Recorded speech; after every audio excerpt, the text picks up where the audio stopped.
Okay, we are looking at page 32, which is the warm-up for your quiz on limiting and excess reactants. So we look at number 1.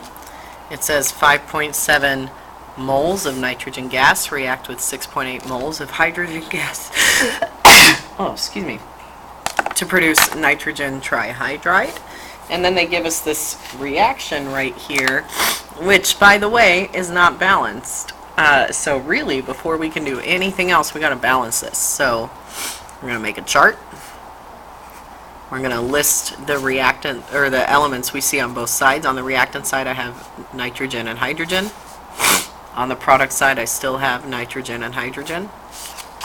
On the reactant side, there's 2 nitrogen, whereas on the product side, there's only 1. On the reactant side, there's 2 hydrogen. On the product side, there are 3.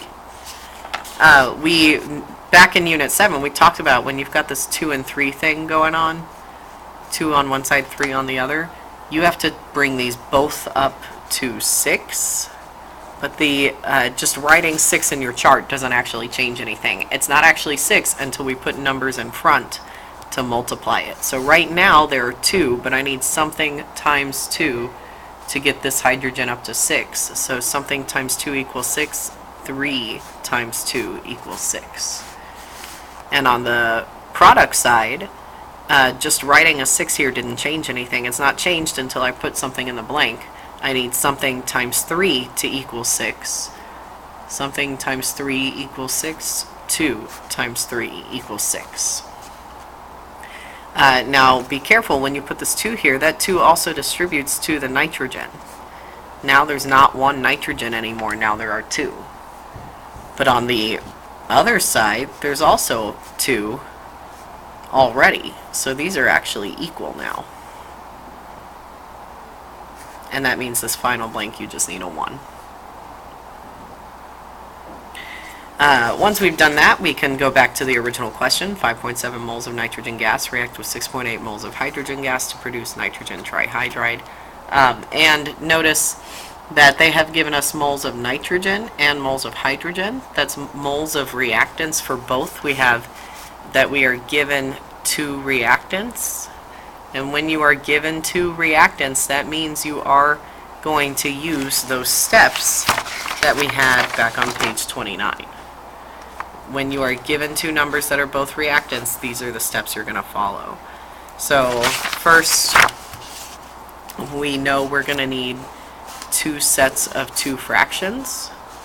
One set for the given 5.7 moles of nitrogen, which in the reaction nitrogen is N2, so you got to make sure you put N2 here. That's because of Brinkelhoff.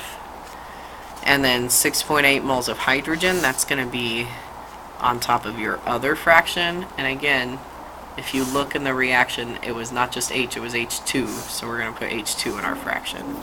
Both of those fractions are over 1. In my first set, I know what goes up must come down, so I put moles of nitrogen on bottom. And when you have a fraction where you've got moles on the bottom, that's your signal that this is when you use your mole bridge. By the way, maybe we should figure out our mole bridge real fast. I have one bridge starting at nitrogen, another bridge starting at hydrogen, and both bridges are supposed to point at a product. So here's a product, and there's the same product they're going to point at. So for nitrogen, my bridge is starting at 1 nitrogen. It points at 2 NH3. And remember that bridge is a mole bridge, so this is 2 moles of NH3. From here, we can just multiply it out. And this is 11.4 moles of NH3.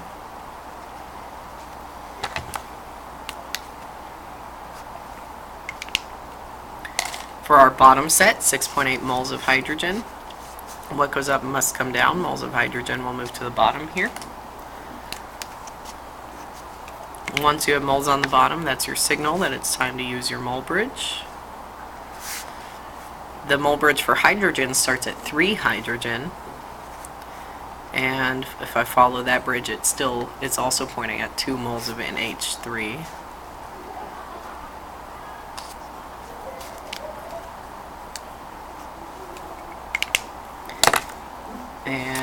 if I do the math here,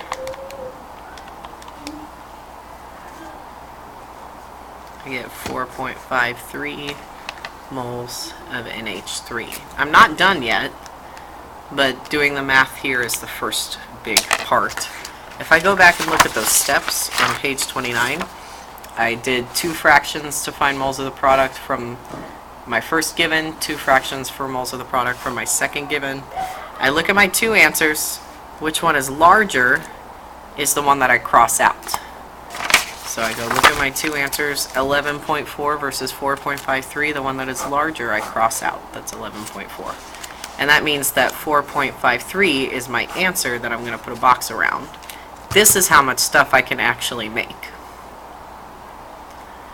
Now, when they ask for the limiting reactant, remember that NH3 was not a reactant. It's a product. It's over on the product side. So when they ask for a limiting reactant, don't put NH3. It's not a reactant. The reactants were N2 and H2. But what I do want is I want to look at this NH3 that is my final answer, and I want to go backward to figure out what is the reactant I started with. I started with H2, and that's what got me my final answer. So this one that I started with, H2, that's the limiting. And the excess is what I started with to get the amount I crossed out. Think about it, the one that you put an X through is the excess. The one you X out is the excess. So this one gave me the excess, go backward, and the reactant, not NH3, NH3 is a product. If you go backward, the reactant that we started with is the excess, that's N2. Okay, how do you know which one is limiting? The limiting reactant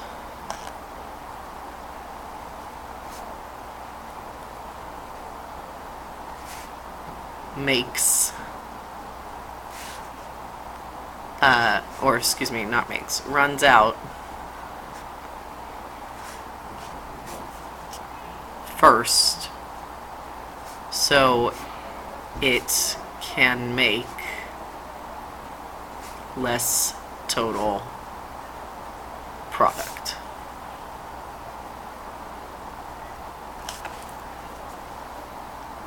The definition of the limiting reactant is that it's the one that runs out first. So that means it can make less total product. So you could also say it made a smaller amount of NH3.